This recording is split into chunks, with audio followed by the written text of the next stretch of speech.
Website की SEO की तरह वेबसाइट की स्पीड को भी यहाँ पर मोस्ट इम्पोर्टेंट फैक्टर कंसिडर किया जाता है कि अगर आपकी वेबसाइट के लिए एसईओ ज़रूरी है तो उसी तरह आपकी वेबसाइट की स्पीड भी बहुत ज़रूरी है।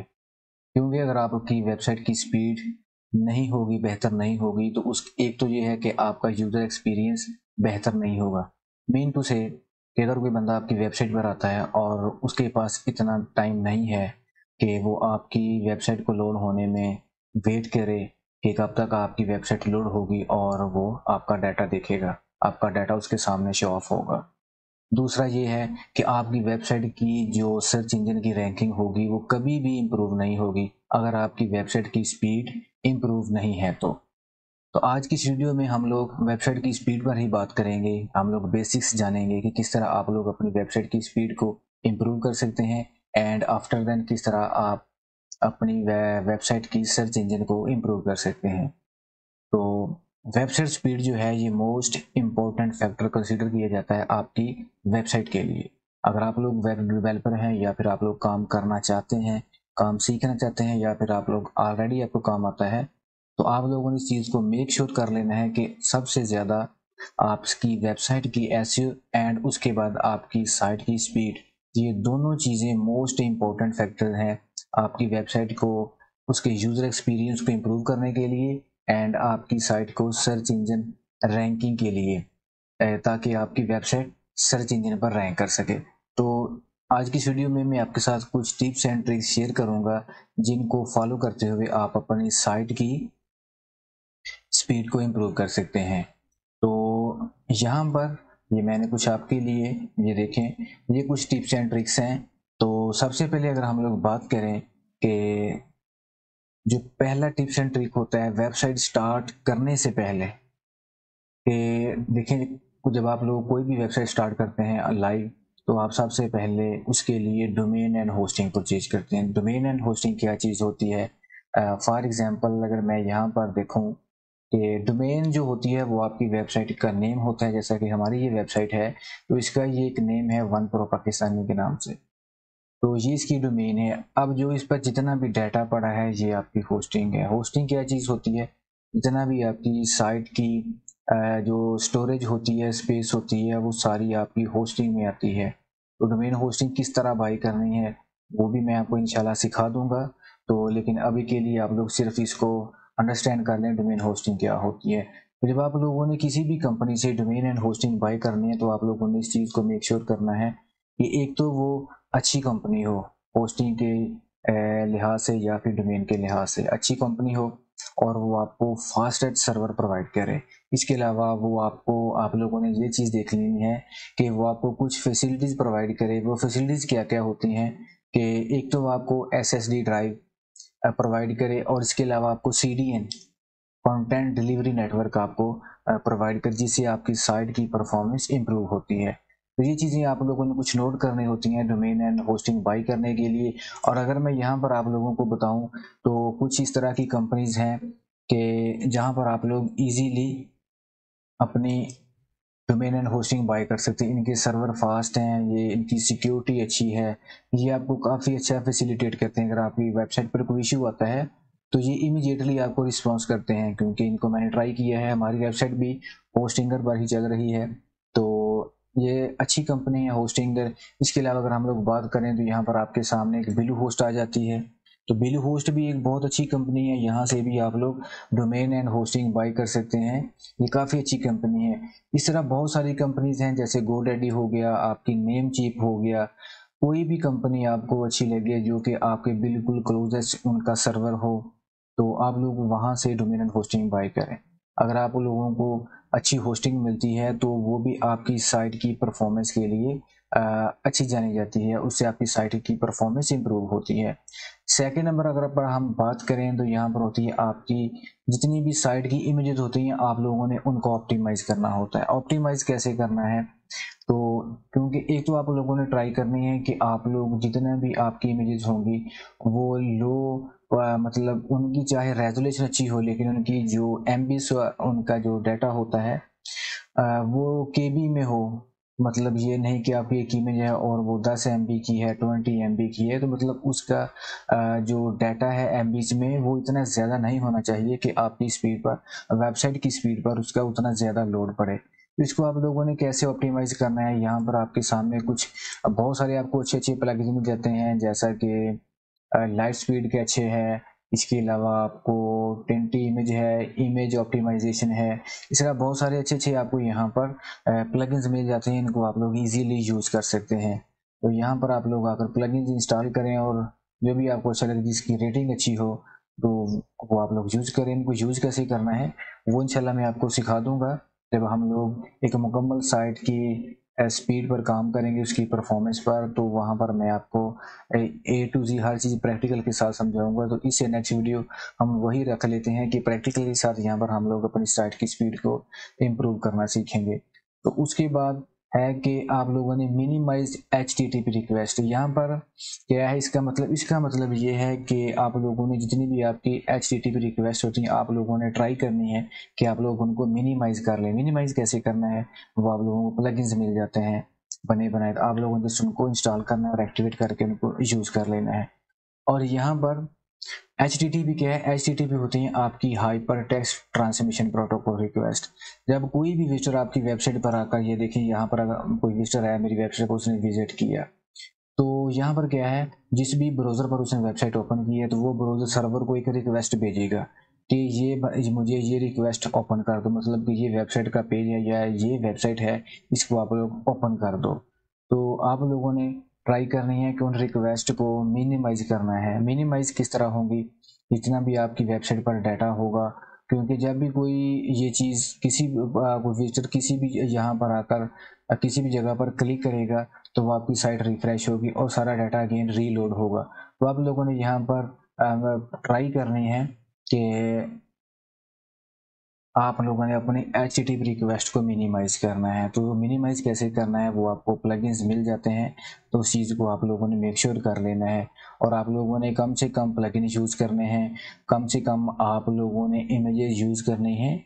अब यहाँ पर मैं ये नहीं कह रहा कि आप लोग इमेजेस यूज़ ना करें, प्लगइन यूज़ ना करें, क्योंकि जब भी कोई विजिटर आपकी साइट को क्लिक करेगा, विजिट करेगा, कोई चीज़ देखना चाहेगा, तो आपका ब्राउज़र सर्वर को रिक्वेस्ट भेजता है और देन आफ्टर वो सर्वर आपकी वेबसाइट को रीलोड करता है। तो जैसे जैसे आपकी वेबसाइट रीलोड होगी, आपकी वेबसाइट जो है वो उस पर लोड होने में टाइम लगेगा। तो इस तरह आप लोगों ने जो आपके लिए ज़रूरी हो उस चीज़ों को आप लोगों ने ऐड करना है। मतलब कि अगर आप लोग प्लगइन यूज़ करते हैं तो प्लगइन्स को भी आप लोगों ने ट्राई करनी है कि कम से कम यूज़ करें, कम से कम इमेजेस ऐड करें। जितना आप अपनी साइट को लाइट वेट रखना चाहते हैं, आप लोगों ने ट्राई करनी है कम से कम डाटा यूज़ करें, जो ज़रूरी है वो यूज़ करें और जो ज़रूरी नहीं है उसको आप लोग कम यूज़ करें। उसके बाद अगर हम लोग बात करें तो आपके सामने का ऑप्शन आता है यूज़ कैचिंग का। कैचिंग क्या क्या है कि फॉर एग्जांपल अगर कोई विजिटर आपकी वेबसाइट पर आकर बार बार एक ही डाटा देखते हैं, वो एक ही डाटा आपको बार बार देखने को मिलता है, तो वहाँ पर जो कैचे सिस्टम होता है वो आपकी एक टेम्पोरेरी स्टोरेज बना देता है। वहाँ पर जो आपका डाटा फ्रीक्वेंटली जो है वो एक्सेस होता है, तो वो आपकी एक टेम्पोरेरी स्टोरेज बन जाती है, वहाँ पर स्टोरेज होता रहता है। तो आप लोगों ने कैचिंग को भी यूज़ करना है। ये भी आपको जैसा कि W3 टोटल कैचे है, WP कैचे सिस्टम है, इस तरह के कुछ पॉपुलर फेमस आपको प्लगइन्स मिल जाते हैं कैचे सिस्टम को बेहतर करने के लिए। इससे भी आपकी साइट की जो है वो स्पीड इम्प्रूव होती है, आपकी साइट की परफॉर्मेंस अच्छी होती है। तो उसके बाद है मिनिमाइज प्लगइन्स। प्लगइन्स क्या हैं, प्लगइन्स आपकी वेबसाइट की फंक्शनैलिटी को इंक्रीज करने के लिए यूज़ होते हैं। कोई भी आपको काम है, आप लोगों ने किसी भी फंक्शनैलिटी को, कोई भी फंक्शन आप लोगों ने अपनी साइट में ऐड करना है, तो आप लोग उसके लिए प्लगइन्स यूज़ कर रहे हैं। तो यहाँ पर आप लोगों ने इसको भी ट्राई करना है कि आप लोग कम से कम अपनी साइट पर प्लगइन्स को इंस्टॉल करें और एक्टिवेट करें। तो इससे क्या होगा, अगर आप लोग अपनी साइट पर सबसे ज़्यादा प्लगइन्स यूज़ करते हैं, इमेजेस ऐड करते हैं, इस तरह की चीज़ें ऐड करते हैं, तो उससे आपकी साइट जब लोड होगी तो उस पर उतना ही लोड ज़्यादा पड़ेगा। तो इससे क्या होगा, आपका यूज़र एक्सपीरियंस जो है वो बैड हो जाएगा। कोई भी बंदा देखें, अगर आप ही हो, आप लोग यहाँ पर आकर कोई भी साइट विजिट करते हैं, और अगर आप लोगों ने यहाँ पर कोई साइट ओपन की और वो लोड होने में उसको टाइम लगा, तो आप लोग दोबारा उस वेबसाइट पर कभी भी नहीं आएंगे। इस पर लोड होने में टाइम लगता है और आपके पास इतना टाइम नहीं है। देखिए आजकल किसी के पास इतना टाइम नहीं होता कि वो इंतज़ार करे, वेट करे आपकी साइट को लोड होने में, और क्योंकि उसके पास जो है वो और मज़ीद ऑप्शन होते हैं, क्योंकि आप लाजमी नहीं कि एक डाटा आपको एक ही जगह पर मिलता है, आपको हज़ारों वेबसाइट पर सेम डाटा मिल जाता है। तो इसलिए आप लोगों ने ट्राई करनी है, प्लगइन्स को कम से कम यूज़ करना है। जो गैर ज़रूरी हो उनको आप लोग अनइंस्टॉल कर दें, और जो सबसे ज़्यादा ज़रूरी हो कि ये हमारी वेबसाइट के लिए ज़रूरी है, इनके बगैर हमारी साइट पर काम नहीं हो सकता, तो आप लोग उनको यूज़ कर लें। और उसके बाद ये है कि आप लोगों ने प्लगइन सिर्फ वही यूज़ करने हैं जिनकी स्टार रेटिंग अच्छी हो एंड और उनकी एक्टिव इंस्टॉलेशन ज़्यादा हो, ताकि उनमें कोई इस तरह की स्पैमिंग ना हो। जो कोई भी प्लगइन जो नया लॉन्च हुआ है आप लोगों ने ट्राई करनी है, वो आप लोगों ने उसको इंस्टॉल नहीं करना। और दूसरी चीज़ ये है, कोई भी जब आप लोग प्लगइन इंस्टॉल करते हैं तो उसके नीचे यहाँ पर एक चीज़ मिलती है, compatible with version of WordPress, कि जो आप लोगों ने वर्डप्रेस का वर्जन इंस्टॉल किया है इसके साथ कंपैटिबल है। कुछ यहाँ पर देखें, अगर मैं दिखाऊं तो ये जो कंपैटिबल हैं, फॉर एग्जांपल मैं यहाँ पर कोई अगर प्लगइन सर्च करता हूँ तो वो कंपैटिबल नहीं होता।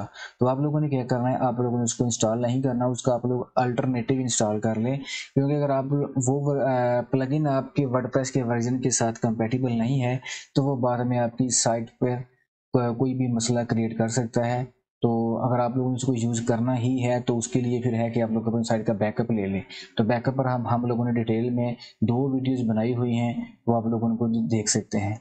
उसके बाद अगर हम लोग बात करें तो आप लोगों ने ऑप्टिमाइज करना है कोड को।